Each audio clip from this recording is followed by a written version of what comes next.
Okay, so we're at 7 o'clock and people are joining us as we speak. So welcome everybody. I'd like to welcome you all to the webinar exploring the risk of the COVID-19 lockdown to children and how the sector might play a role in supporting families to prevent harm. So before I go any further, I'd like to acknowledge that I'm personally sitting in Alexandria, which is the Gadigal land of the Eora Nation. I pay respects to Aboriginal people and leaders, past, present, and emerging, and to anybody who's on the call who's also Aboriginal. I also want to acknowledge any survivors who may be on the call of abuse and who've got life experience. And also want to say that if any of the conversation today brings anything up for you, there's on the chat line, there's a few resources there for people to access, Lifeline, Blue Knots, there's a kids helpline as well, and Beyond Blue. So if anything does emerge for you, then please make use of that. Just a bit of housekeeping before we move on.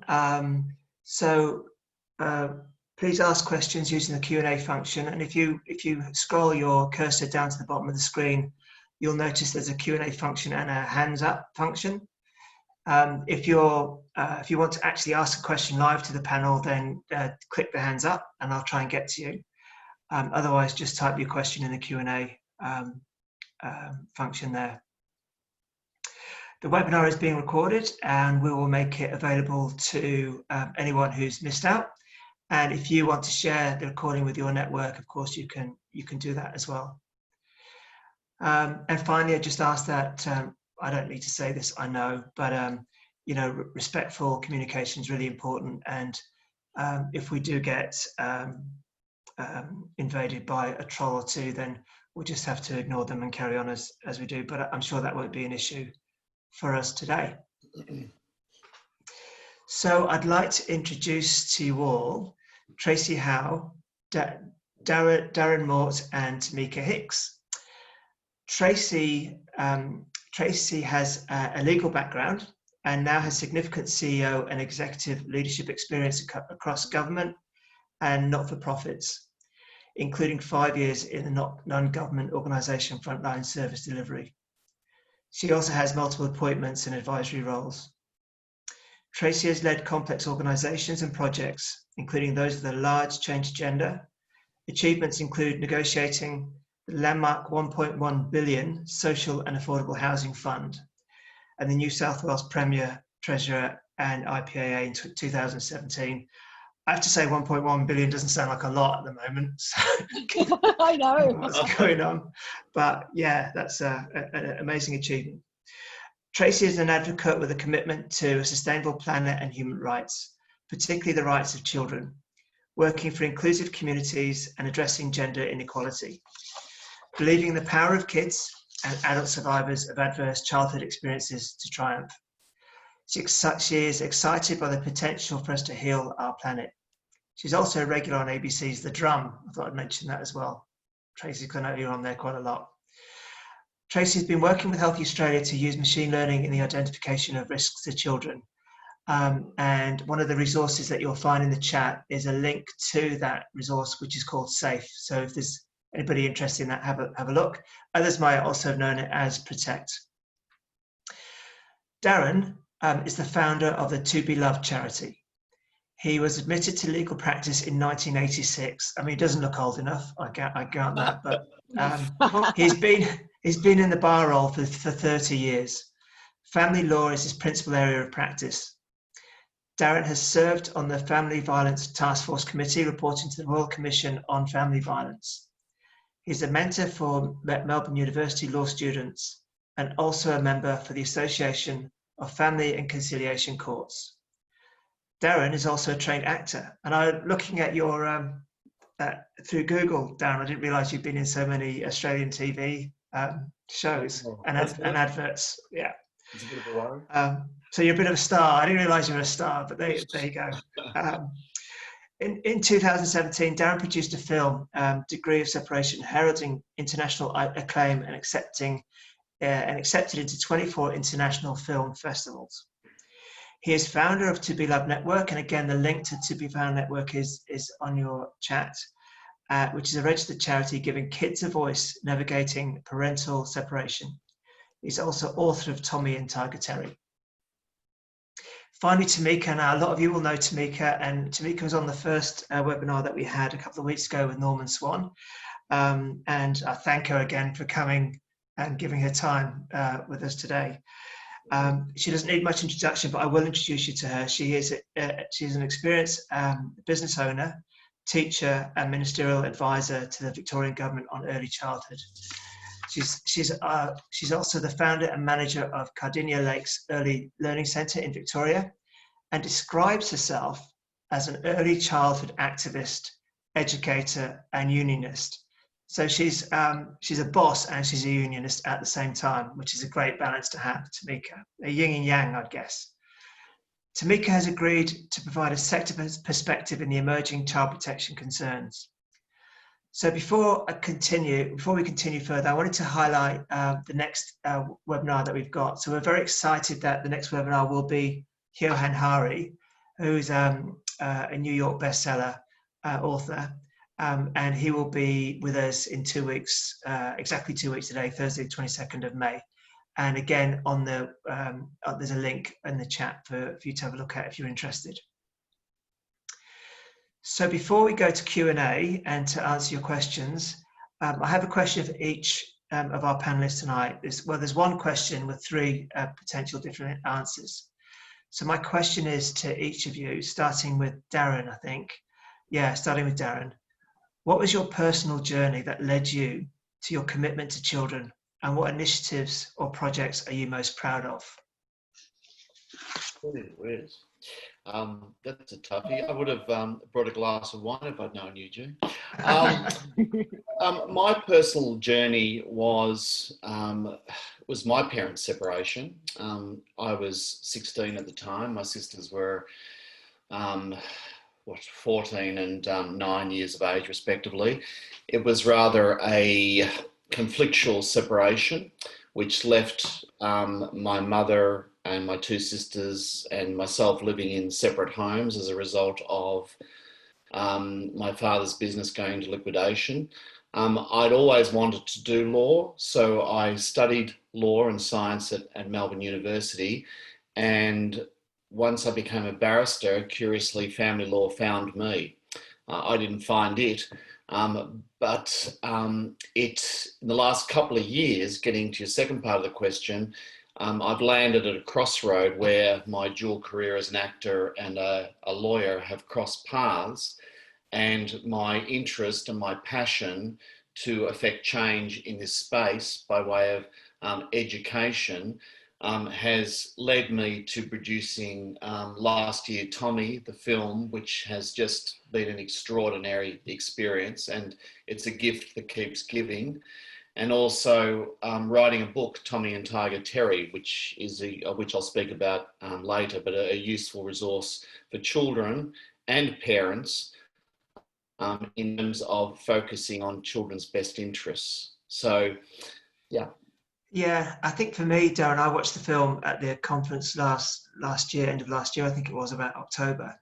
And what I noticed was that a separation where the parents are just arguing and debating has a significant impact on the child. And the story tells of how the child sort of seeks refuge with the tiger, the toy tiger, and how at the end of that story, the tiger roars back, so the child's voice is heard. So, I think child protection has a number of areas of focus, and I've also been through separation as well, and it's hard to think about how your behavior is having an impact on the child. So for me, it really struck a chord. Yeah, sure. And it wasn't by coincidence I used a tiger, that the true story emanates from a little boy I acted for who was only 8 years of age and used to dissociate as a result of his parents' conflict. And he literally saw blue kangaroos. He had a blue kangaroo friend called Joey, but he used to often see blue kangaroos jumping around his bedroom. Thank goodness once we sorted out the court matters, those hallucinations depleted, but the tiger was used as a very protective animal and someone that could stand up for Tommy, and a symbol of we as adults should be the tiger effectively standing up for kids and facilitating their voice within a system that often doesn't give them the voice they need. Yeah, great. Thanks, Darren. Thanks. Tracy, should I ask the question again? Yeah, go on. What was your personal journey that led your commitment to children, and what initiatives or projects are you most proud of? I think the original driver for me is I'm Scottish, and I come from a very strong matriarchal line of grandmother, mother, who've always stood up and said what they think. And especially if someone is the underdog, or if they see wrong, they will speak up.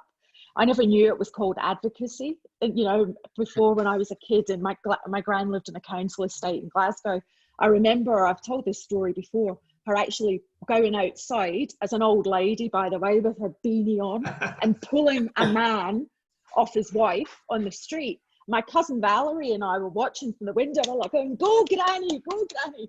And she was, you know, we would have been sort of 8 and 9 years old. But to me, that was a normal thing to do. You see something wrong, you do something about it. And the women in my family have always been that way. So not knowing it's advocacy or whatever it is we frame it as now in a work context, I just thought that was the way to do things. So then when I come to Australia to live, I found myself working in the women's refuge movement, and I ran a refuge. And so organically, I found the thread of the child coming through in that job, and then going through every single job that I've had subsequent to that.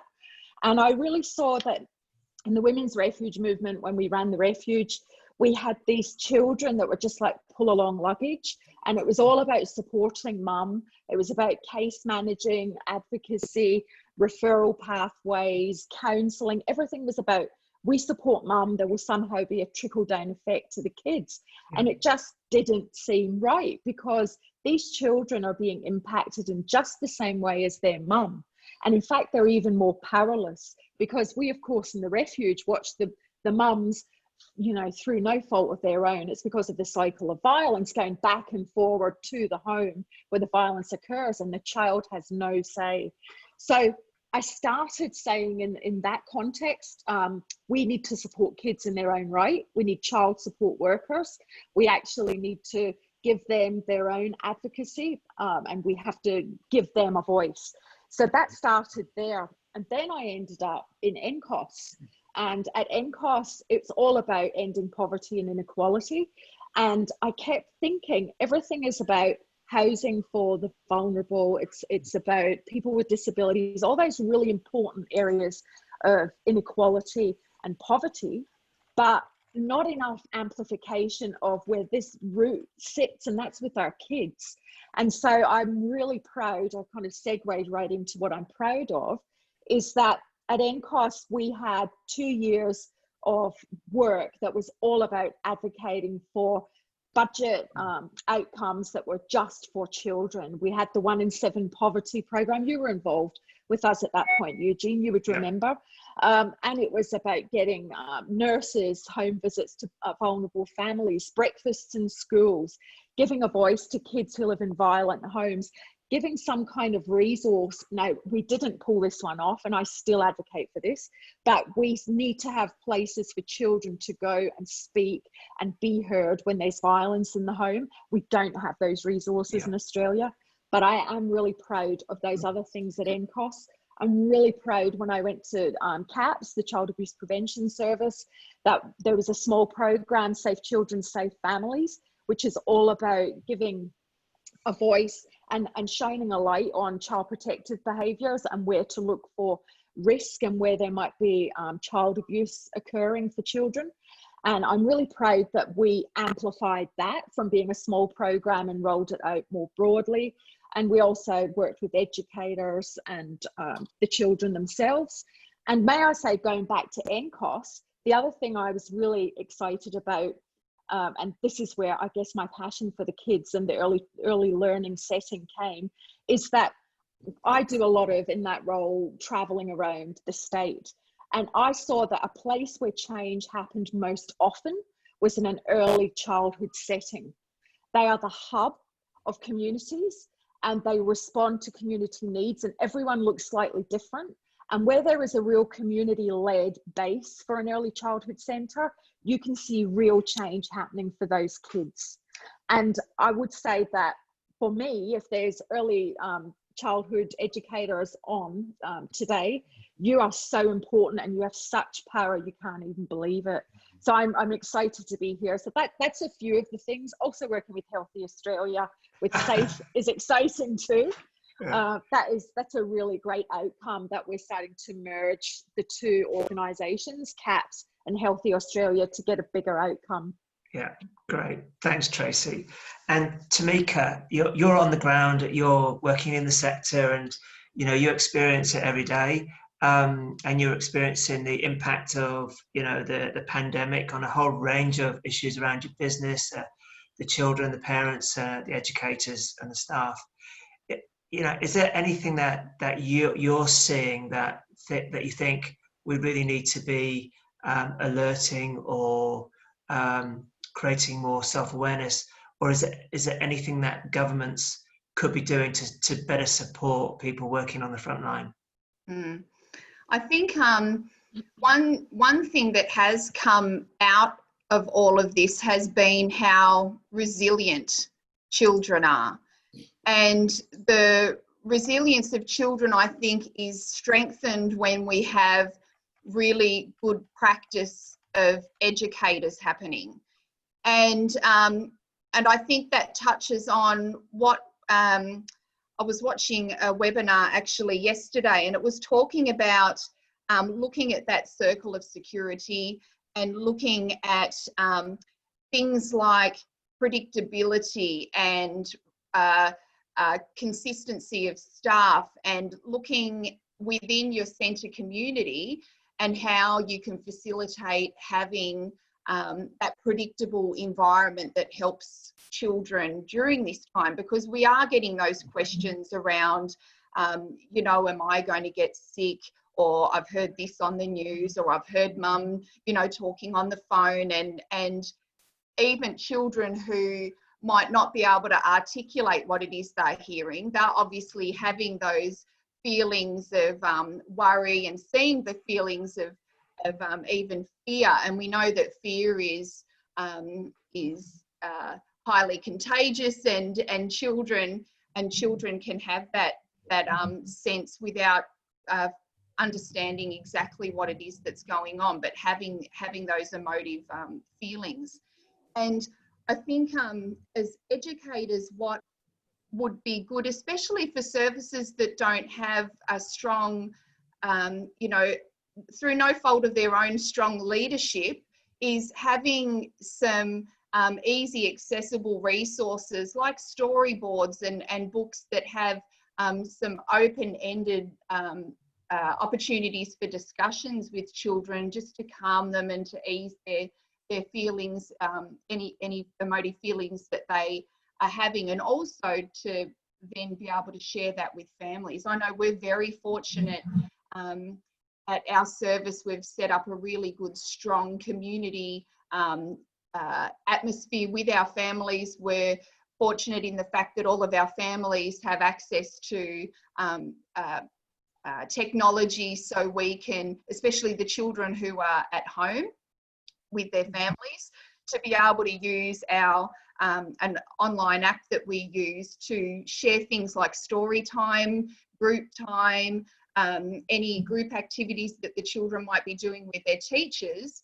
So then those children can be connected. Because I think one of the things that we've seen and that I've noticed, not just with children, because connectivity and connection is really important with children, but with families, that making sure that we're available to them when they need us, but also even with the short drop-offs that we have at the moment, because we're not allowing families to come in, they're dropping their children off at the foyer and picking them up at the foyer. that we're noticing that families really need that time to be able to talk because they're feeling quite isolated and disconnected from their families and support groups as well. Right. Now, I know somebody has put their hand up and I can't work out how to work out who that person is. So if you could do a Q&A, then I'll come to you. In the meantime, so get the questions in and we'll look to answer them. But I just quickly want to introduce, I forgot to introduce me. So I just put my name on there so that you can see actually what my name is. So it's Eugene McGowan. I'm at Healthy Australia, and I have experience in child protection, homelessness, mental health, and a whole range of other community services. But for me, there's nothing more harrowing than reading a child death report, and I think several of us on the panel have done that, and it's really disturbing to see that there were so many opportunities that one agency or another could have grabbed that opportunity and could have saved that child's life. And it's not one agency and it's not one officer, and it's often several missed opportunities that lead to that disaster. And it's often quite easy to then vilify one of the parents as being the monster, which sometimes is true, but often it's not the case. There's a whole load of other issues around. So raising awareness for me is something that's really important. Knowing what to do with that awareness, I think, is something we have to work together to try and achieve, because it's complex. Nobody knows how to do this stuff. It's only by working together that we can do that. So question for Tracy and Darren, and I'll go to Darren first. How do you see the pandemic affecting the health and safety of children in Australia, and what strategies do you think government should employ? Right. Well, working in the court system at the moment is quite different. The courts are only the family court, for example, is working at 15% capacity at the moment. So they're only dealing with urgent cases. Final hearings have to be urgent and they're via Microsoft Teams. And the resources, of course, are naturally very much depleted. So that's an issue. The magistrates' courts are still dealing with family violence matters. But again, contested hearings, because of the bulk of work there, they're very much reduced and they're a long waiting period. So again, they'll deal with urgent matters, but although the magistrates are actually sitting in court, pandemic's making things very difficult. What I've seen recently, since this pandemic has raised its ugly head, is quite interesting, in the sense that it exposes parents' lack of responsibility to children. Too often, children are placed at early childhood centres, education centres, kindergartens, primary schools. Parents say goodbye to them at the school gate and collect them, if they're lucky, at the end of the school day. But what I'm finding is, and I don't know whether it's because some people lack the technical nous, though these days, to access an iPad or some technical device, people can usually get their hands on it. But I've discovered recently that there are a number of parents not accessing these devices and not ensuring their children are attending at school online or kindergarten, whatever the situation is. I had a case the other day where my client was, the father was criticising the mother. She had an ice addiction in the past and she'd hooked up recently with a guy who wasn't too savoury. And he said, look, I've been getting calls from the school, the child's not online, and she's only in grade 1, this little girl. She's not online, mum's probably doing drugs again. Anyhow, DHHS turned up at the door and sure as eggs, there the mother is, sores all over her face, lounge room's in a mess, child hasn't been fed, let alone online to go to school. So fortunately, we were able to bring an urgent application in the family court, and the court responsibly dealt with it, and we got interim residence of the child, and the mother's got a whole heap of services thrown at her to see if she can change her game. But that's one thing I've noticed. What can the government do about it? The age-old story, Eugene, throw more resources at it. We need more specialist judges, not judges that are just appointed because they've been at a local cocktail party with a minister. We need many more specialist family consultants. The family court years ago was a pumping environment with amazing experienced family consultants who were just ploughing through the work with confidential counselling, parenting plans, duty reports.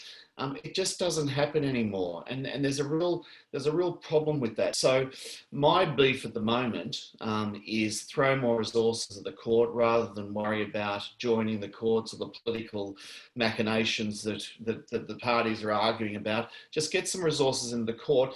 And what I love hearing from Tracy and Tamika, and it so resonates with me, and that's why I love being involved with these particular webinars, is let's throw some resources at children in terms of giving them a proper voice in the system. The Australian Institute of Family Studies did a report, I think it was in 2018. I did a presentation with the girls, just escapes Rachel, I think her name was. Anyhow, you can go online to the Australian Institute of Family Services, and the report's there online. It's called Voice of a Child.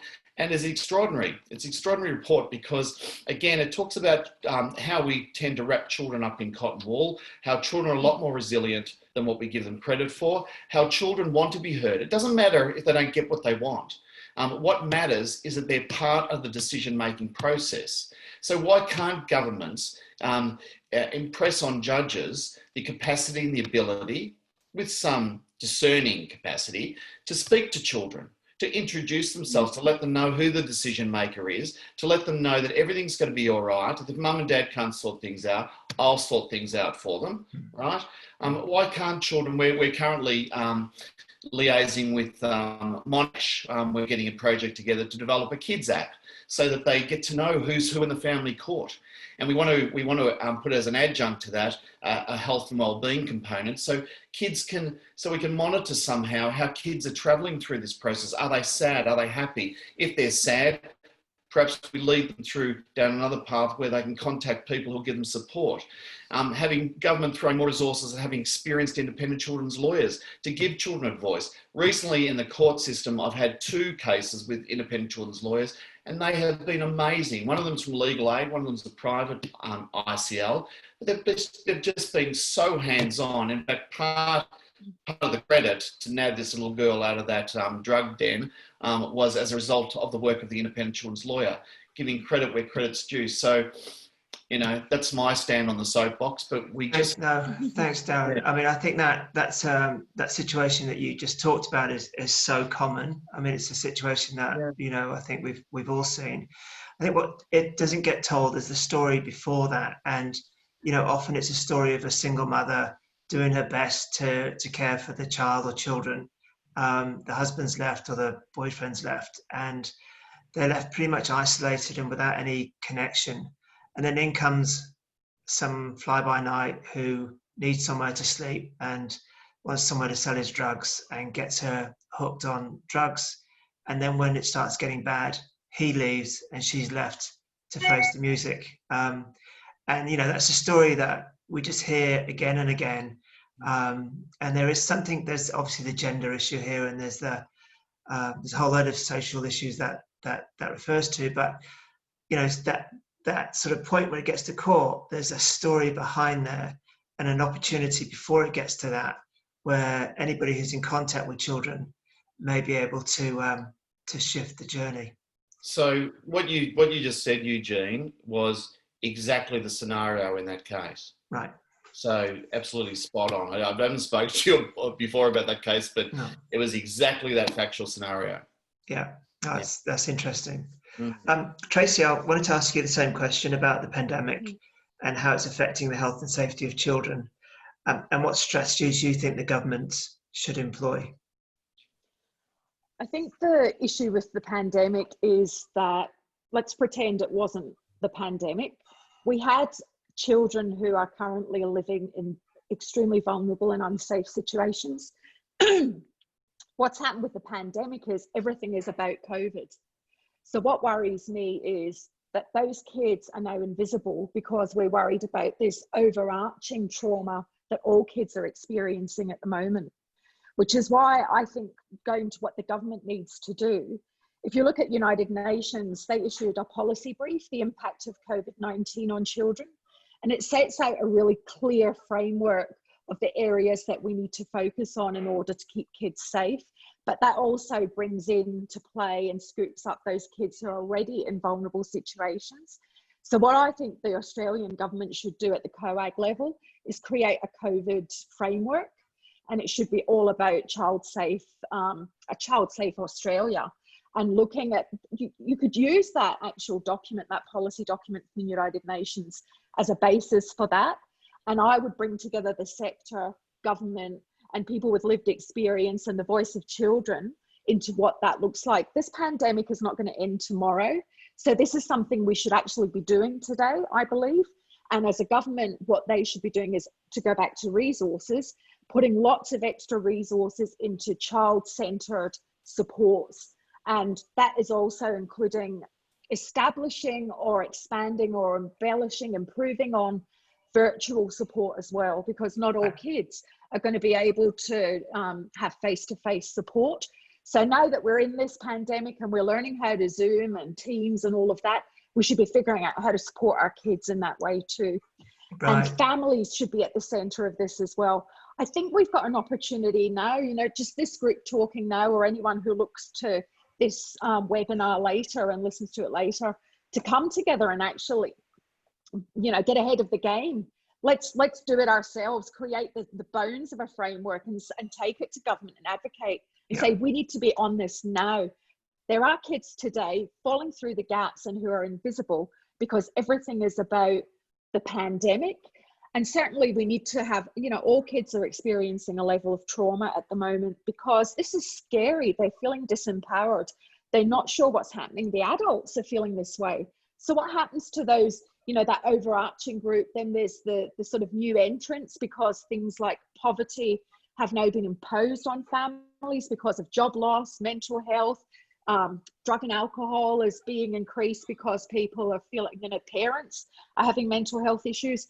So there's new entrants to this vulnerable place. And now we also have the kids who are already in the vulnerable category who have been forgotten about. So the government needs to address it now. And what they do at the moment is piecemeal. They have a DV framework. They have a child abuse or child protection framework, but it doesn't look at community as a whole. And COVID is one thing. It's about whole community. And so I think a COVID child safe framework that looks at education, just access, are they eating? Are their parents, have they lost work? Have they lost their jobs? Is there mental health? All of that needs to be part of it, and bringing together everyone. Because you and I know this, Eugene, because we've worked together before. That collective impact of communities and place-based responses, it should be embedded in that, are the only way we're going to protect our kids. And with COVID, we have an opportunity because we're backed into a corner, to be honest. Yeah. And I think it's people like us that need to now call out for it. We need a child-safe framework at the national level. Yeah, I couldn't agree with you more. I'm going to come to you now, Tamika. And that, first of all, I want just thinking about the early childhood education and care services as, you know, being almost central to local communities, and they're all over Australia, right? And that's where families go to, is where children go to. So with that as a concept, is there a role for services or the sector to be playing in this space? And on that large question, going beyond that, have you noticed any adverse effects of children in your services? And what changes have you personally noticed in the behaviours of families? So it's a big question, and then a local question, I guess. Yeah, and I think tying in a lot of what we've talked about tonight around early childhood being the centre of the community and the front line for those first formative 5 years that we know is so important, and the vital role that educators play. making sure that educators have the tools and resources to be able to support families. But then looking at, and I always look at that, the dream scenario nationally, and that would be that we have a lot more, that we have the resources that link services together. And I always talk about how all the parts are there. It's just a matter of getting a system that links everyone together. So we have the maternal health checks that happen at birth. Then when the children go home, they have that first visit by the MCH nurse, and then you have the key ages and stage visits. Then it sort of drops off, we know it, around that 2 and 3 year mark when they go into early childhood services. So we need, at a national level, and I guess it has to be done within the states and territories, of having maternal child health, kinder, long daycare, family daycare linking. So if there are any flags that, you know, that can be typed into this, you know, unicorn of a system that we need. So then when flags appear, then the supports are put in place, because we know all too well that flags might appear in all these different places, and then we have a child that's at risk, but it could have been managed quite earlier in that timeline, that more often than not it gets to this end of the timeline before anything's done, when there was ample opportunity to be supported earlier on. And I think just looking at, I mean, I've been in early childhood for 20 years, and this is not new. And post COVID, we're going to be moving into a period of time where you know, we've already been told the projections of unemployment. What does that mean? In an ideal world, we've got free childcare at the moment. Free childcare needs to stay, or we need a better national system of being able to get those vulnerable and disadvantaged families into back into early year services that that can have the additional childcare subsidy applied to them, so they don't have to worry financially, because we know that the best place for those children to be are in the early year services. So we really need to be advocating now for that post-COVID and that lead in out of all of these subsidies of free childcare. What does it look like in that transition? Because we've got a lot of children that are currently at home because a lot of the language is around, if you can stay at home, if you're not in a job, keep your children at home.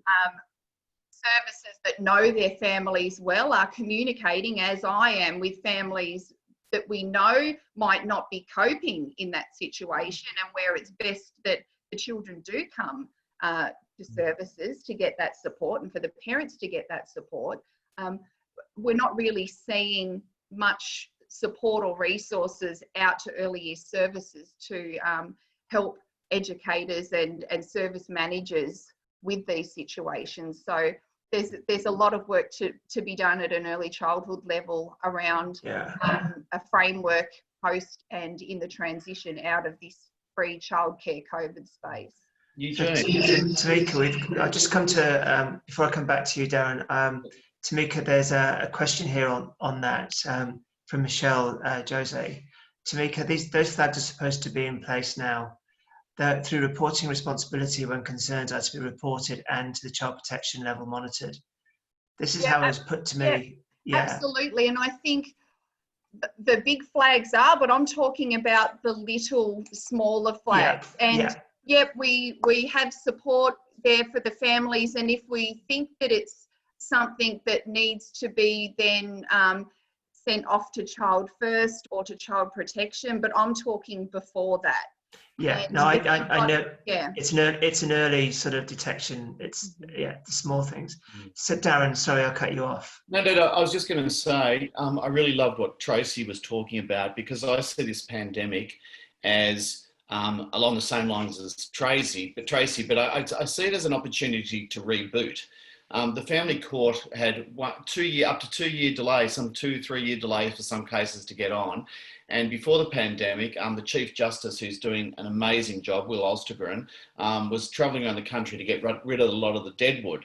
Now this pandemic is going to cause ultimately more delays. But the family court has issued a number of statements through its comms in terms of how we deal with COVID, how we deal with COVID in terms of better parenting, how the court's dealing with COVID by employing resources and the like in terms of getting the cases that need to get heard on. So in that sense, I just wanted to recap to say the family court is doing a tremendous job in relation to that. But I think what's happened with the pandemic, as with a lot of institutions or organisations, is that because there was no pre-planning, and one might say, well, how do you pre-plan for something like this and its catastrophic consequences economically, financially, emotionally?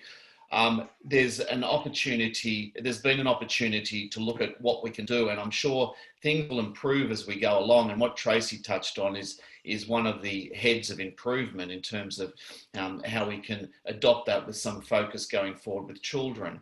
So, as I said, I think this is an opportunity not only for the planet to breathe and to reboot, but an opportunity for us as the human race living on this planet to reboot and have a focus on children moving forward. Yeah, thank you, Darren. You know, I was just thinking really, well, you know, as a parent, I was nursing back in the day, and, you know, we were privileged in that both me and my partner were working as clinicians, 2 kids, able to buy a place in London, so it was fine. But it still wasn't easy to bring up 2 kids in London. It was still tough. And then I think about what would have happened if I'd have been on my own? What would have happened if I had no income, nowhere to stay? What would have happened if I was not white and not a bloke? And I think you take away that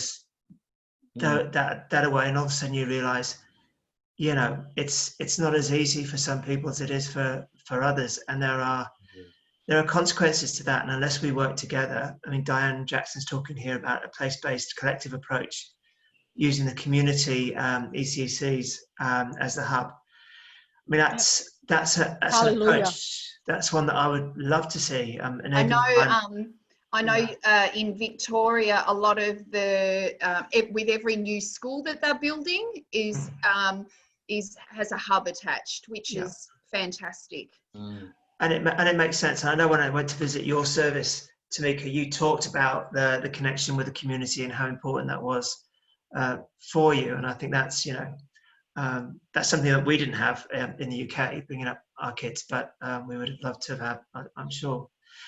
I just want to quickly briefly mention the Netflix series. I don't know if people have seen it, called The Trials of Gabriel Fernandez, which really shows how agencies, it's in the US, and even in the worst case of abuse and neglect, and I have to sort of warn people that it's very upsetting. I mean, I watched it, but it was very upsetting. But even in that situation, things can be missed. The obvious are just ignored. Human error is in the way. And think about episode 5. They started talking about the use of machine learning as a way to support people to identify the flags that we're not necessarily picking up because we're only seeing a part of the story. And somebody else seeing the other part of the story, and the 2 pieces of information aren't coming together, and the whole story is not being told. So I just wanted to recommend that. So to Tracy and Darren, I was going to ask, what could services practically do in your view? And this is a really big question, so if you've got the answer, that's brilliant. We can just do it. But it'd be interesting in your thoughts. So what we could practically do to ensure families get the support they need and children are protected. So I'll start with Tracy. I'd amplify what Diane has said in the comments here in the chat. The strongest communities that I've seen when I was with NCOS, when we travelled around in a roadshow, were those where there were really strong community-based early childhood centres. And that was connecting homework club, with the elders in the community, doing home visits, knowing the families, all of that stuff that I'm sure people listening are already doing. But just know with COVID, your not responsibility, but your opportunity is to really hone in on that. I know that those centres, and I can think of one, particularly Jar Jam in the far north coast. There was one in Coonabarabran where they actually worked with the aged care service as well and the disability service. So everyone worked together in the early childhood setting. And the kids actually spent time at those different places. That's because those families were connected, networked, and they were on the radar. It was very clear that there was a connection to those kids. So I would, and I know those services created themselves because I think the first point was asking families what they want and what was needed, which is why all of those centres that I've visited look entirely different depending on the community. So first I'll ask them what they want. The other thing, which is just a practical, maybe it sounds like a boring thing to do, but I think it's really important and goes to something what Tamika was saying before. She said that, you know, she's reading to children, open-ended questions, honesty, and all of that about how they're feeling. There is actually a book, a resource called My Hero Is You, and it was written through the UN, and it's actually talking specifically about COVID-19. And you, as an educator or a parent, you can talk to kids about this and let them do it through story, a bit like Darren has his books as well, Tommy. I think that that is a practical thing you can do with all children. The other thing is, I think, just being honest with them and know that this is something that is impacting them. We can't shield or pretend they don't know this is happening. So there's something about just the honesty and the connection to family. I mean, it all sounds so common sense. It's not science, none of it. But where I've seen it actually work is where communities are connected. We've got families connected. We ask them what they want. We respect them. And to go to your point, Eugene, know that it's not just as simple as, oh, she's a bad egg, but actually there's a whole bunch of other things that are feeding into what's going on for a family. And it may be job loss, postnatal depression, you know, whatever it is, there's a disability, whatever it is, and we need to be able to know these families. The people listening are actually the experts, in my view. I can give you a position or a viewpoint as an advocate, but I only learn my advocacy from talking to people like Tamika, actually.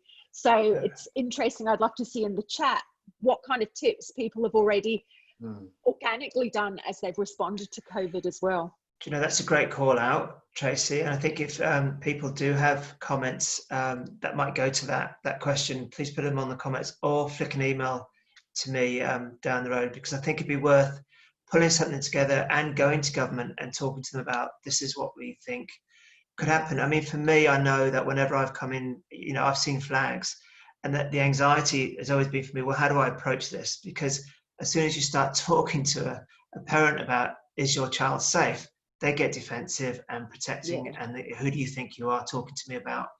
And so it's a very difficult conversation to have, and it requires a significant amount of maturity, I guess, emotional maturity to learn how to have that conversation in a safe way. But can I say something about that, Eugene? Yeah. In the early learning setting, this is why I really loved that whole space of early childhood settings. It is a more democratic space, and so all kids can go to daycare or early childhood centres. So if you're talking to a mum because there's a milestone in speech, for example, that isn't being met, it is far less scary than talking to you when you were at fax, for example. You know, so that's why we saw so much positivity coming through those centres, because it is a democratic space and all children are equal. So you don't feel as, you know, worried, I suppose, if that setting is used to support a family. That's why they really are their gold. Yeah. Okay. I'm going to go to Tamika now. And I was going to go to Darren on the same question, but I think we've probably covered that, and we'll generate some thoughts on that. But I'm going to go to Tamika and ask about practical measures. And really sort of from your point of view, Tamika, I mean, all of this is, you know, we all want children to be safe. You know, there's no one on this call that doesn't want children to be safe. And we all want to do the right thing. And we all want to be able to respond and often there's so many eyes on the child that maybe because there's so many eyes, we think somebody else is going to do it.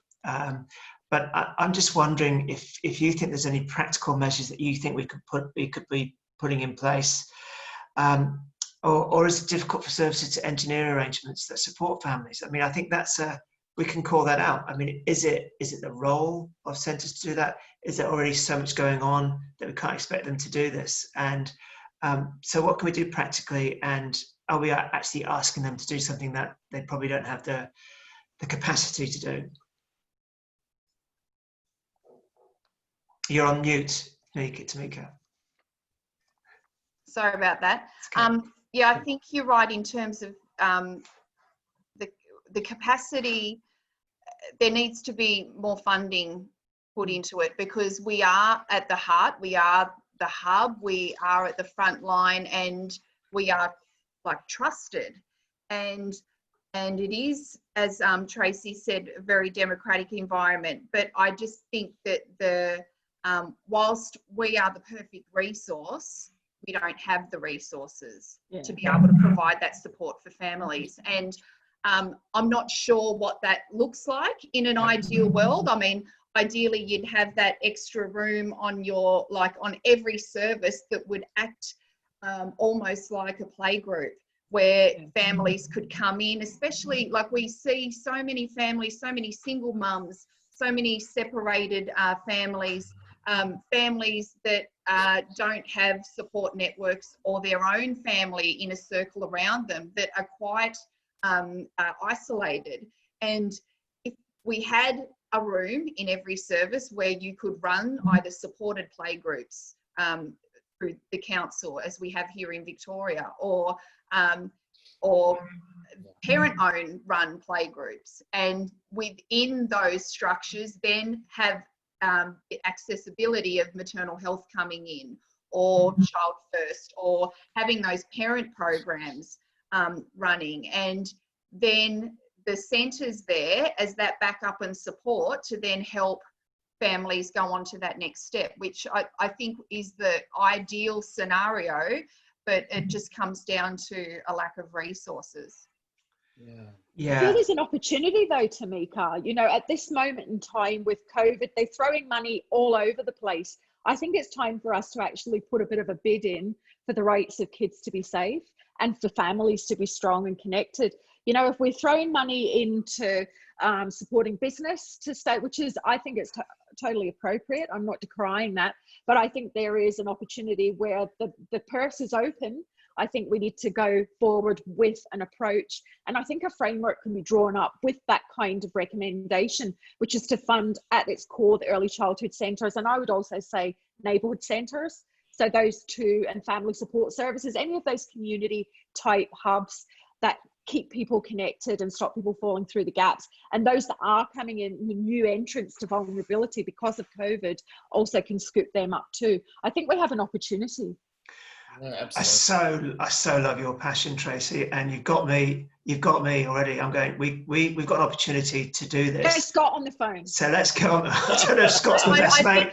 I don't think he's my best mate, but it comes down to that problem that we have across the board, especially with feminised, low paid, feminised workplaces, unpaid women's work. How do you measure that? Yeah. And how do you make it a sexy political opportunity for people to throw money at? And it's this has been the problem for centuries, that we've got, that we've got to make it not a political neon light thing that is going to win votes. This is about not building an economy, it's about building the community. And, if you don't have a strong community, you're not going to have a strong economy. So it's the same battle that we've been fighting for a long time. And I think it's really been noticeable with this pandemic that we have drifted so far away from being a community. I don't know about you guys, but I've been getting these random calls from people I haven't spoken to for ages, just checking in to say, "G'day, how are you?" And it's been incredible. And that's the community so important. I just quickly, I had a compelling moment last year, one of my favourite moments. I went to a northern suburb school with 589 students and with 118 different nationalities. And the headmaster invited me there because each grade did a project on my book, Tommy and Tiger Terry. And it was just, I just looked at that classroom like they were just so rich with potential, these little minds, little boys and little girls, that there's the opportunity to educate, for them to grow into healthy, responsible, empowered adults. And one little boy walked up to me, Noah, and he was captain of his class, and he said, "Hello, Darren, I've never met an author before." And he said, "Listen, I read your book." He said, "My parents separated, and I'm glad they did, because like Tommy in the book, they used to argue a lot, and now they don't argue so much anymore." And he said, "But my question to you is that, is there a little bit of Tommy in you?" And I thought, isn't that absolutely insightful? You know, we don't give these children credit, enough credit. But the beauty of that project, as I'm looking out to those sea of amazing little faces, was this, that each kid would have taken that book home to a mother and father, mother and mother, a single mother, whatever the household comprised of. And hopefully they would have helped them with that project, and hopefully they would have had a discussion about the book, which obviously they did in their projects, and some feedback. So just getting back to the question of resources, wouldn't it be wonderful if we had resources like that in those hubs, that not just my book, but other books and other resources that can assist kids and educate parents, and in turn envelop that sense of community, by creating that discussion. Well, I'll make a commitment now. Healthy Australia will put something together, and we ask anybody who wants to be part of that to get in touch, and it needs to be a collective approach, right? It can't just be one agency. Yeah. So if anybody is serious about doing this and seriously wants to put up a proposal to the government, get in touch with me and we'll make it happen. Look, we are going to finish at 8 o'clock, and so there's only a few minutes to go. I've got a few other questions that haven't yet been asked, but we'll have to leave that there. We've only scanned, the tip, not even the tip of this particular iceberg. I wanted to explore about Aboriginal families as well. We haven't had time to do that, and that's probably another webinar all on its own. But I just wanted to acknowledge that we haven't done that, and I did want to do that. So. I will sort of first of all thank Tracy, Tamika and Darren for their time. All three have given their time pro bono. They haven't asked for a penny. That's why it's free. They're busy people, and they're good people. So I wanted to say thank you so much for your time. Just to remind people, there are some resources on the chat thing. Have a look. I'm sure you'll find that interesting. I also wanted to thank the audience. Looking at the participants, it was great that we had the same number right through. So, hopefully you're all engaged in the conversation. It's difficult to know, but please send me your feedback. If we're not hitting the right, you're not resonating with you, let us know. Or if it is, let us know, and we can adapt the webinars appropriately. We're really lucky to have Johan Howe in a fortnight. He's an amazing guy who's done lots of work on social connection and the impact of social connection on mental health, addiction, particularly depression and anxiety. And he's experienced mental illness and has learned a lot through that experience and has done some great work. So I'm a big fan of his, and unfortunately that'll be a paid event because he's not coming pro bono. But it's a really exciting opportunity. So I hope that people will be able to come on board. So I just would like to say thank you everybody for your time and your contributions. It's the second webinar. Last webinar we had Norman Swan, which is great. And I'm hoping that people will share this, the downloaded video over time, so that as many people can see this as possible. So once again, thank you very much, and I'll end the meeting for us all. Thanks, guys. Thank you. Bye. Bye. Thank you. Bye. Bye. Bye.